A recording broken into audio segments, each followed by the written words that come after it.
I wrote this in between dancing and rehearsing with Anna last night in our kitchen and this morning. So I've had about half an hour's... I basically wrote it out and then I really frayed the printer at work today. It was really naughty when no one was looking and I printed it out.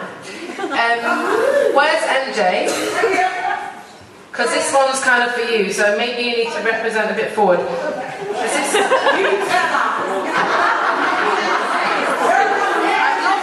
The microphone dropping, I just have to kind of do the splits. Okay, I should probably start by saying that I'm not a poet, and I wrote this in half an hour, so I should probably get off the stage, but it's for you, and, you know... So, yeah, I'm going to have to go a bit lower than my height. Okay, it's entitled, Here's the Scoop.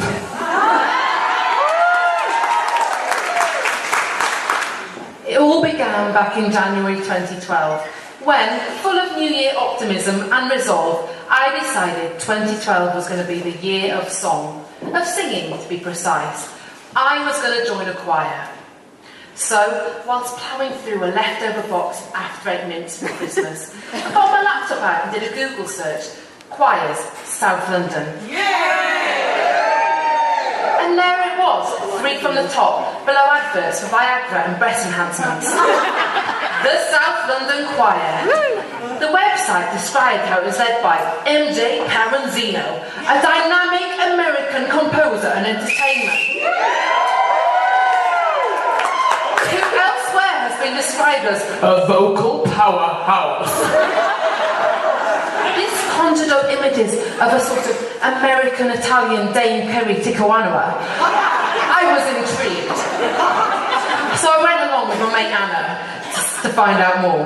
We were welcomed by a lot of friendly faces and we promptly made our way to the back, not too far from the basses where we felt more comfortable. Then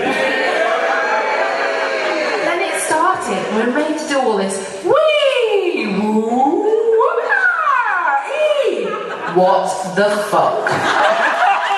We just about managed to make it to the break through a combination of screeching and miming. Then MJ took to the floor. There she was. An East Coast American with swag. Clearly a little bit nutty. Cracking jokes, swearing, and being blasphemous in her slippers. Brilliant! I thought to myself, this is my kind of choir. We're coming back. The months passed, and soon it was a Brighton Fringe in May. We decided to travel down on the party bus. However, Sharon Chewits was about as raucous as it got. We arrived early and had a day of rehearsals.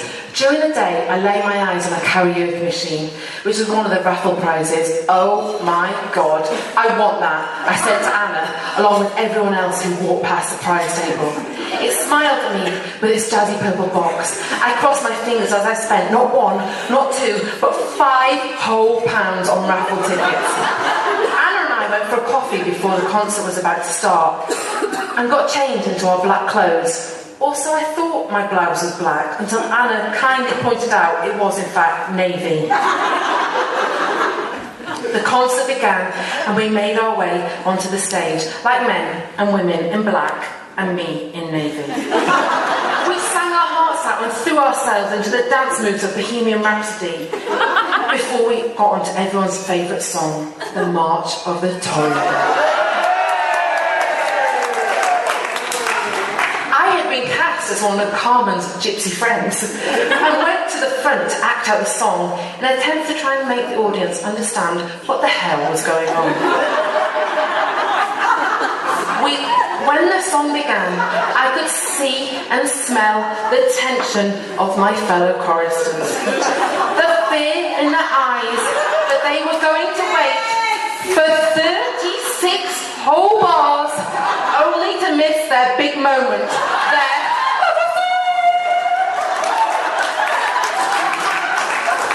We did it.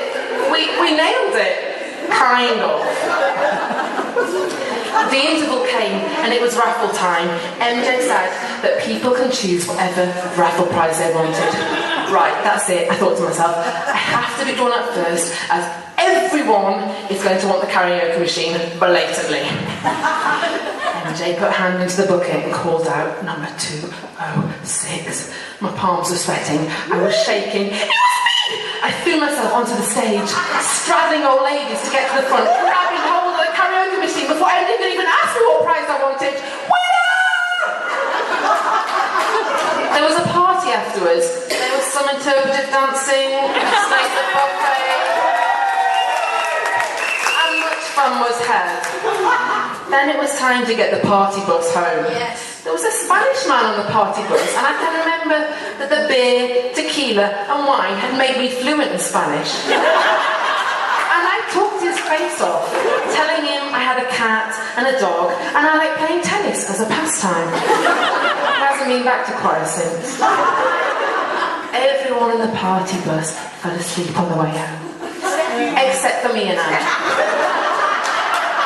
Anna needed the toilet so desperately that she actually couldn't speak. I stuffed a sausage roll into her mouth and told her it would help.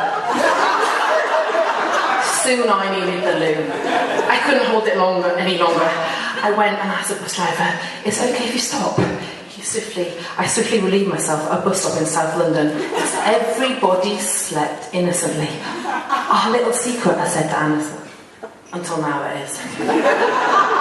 Soon the summer came and it was time for the Olympics. We were going to sing with the Olympic torch, the flame that has been burning since the world started turning. We had to be kneeling for 6:30. It was 6:20, it was 28 degrees, I was hot, I was late, shit. I went to a desk, I got a wristband and approached two security men. "Sorry darling, wrong wristband, no entry." But I'm a singer, I'm in the choir that's like about to start in 2 minutes. "Listen, we're sorry, but no." I wanted to scream, and I was not so diplomatic in my language, telling them that people like them will ruin the Olympics for London, for everyone, for the world, and why not? Sadly, and perhaps not surprisingly so, my tirade of abuse did not result in a change of heart. But instead, the two beefcakes remained, arms folded, and even now more determined that this annoying northerner who claims she's with the choir is not getting in. So I walked away thinking, I was a bigger and better person, but ruined it by calling them fuckwits at the volume of the bin man outside my house at 6 a.m. on a Monday morning. Shit. Why did I do that? I thought to myself as I turned around to see one of them coming towards me. I promptly and aptly did a Usain Bolt and ran into the audience area of the park.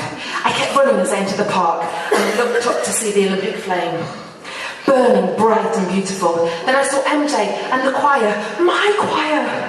Suddenly they started, "Cheers, adios, 40 years."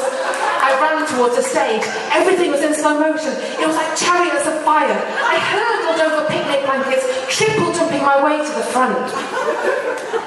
Oh my God, sorry. There's another page. Chipping my way to the front. When I finally made it, I stopped and I began telling everyone around me in the crowd that was my choir and I should be on the stage. And if it wasn't for those cops, I stopped myself. I got my music out and I sang proudly to Alex's anthemic anthem. The people around me joined in too, reading the words over my shoulder.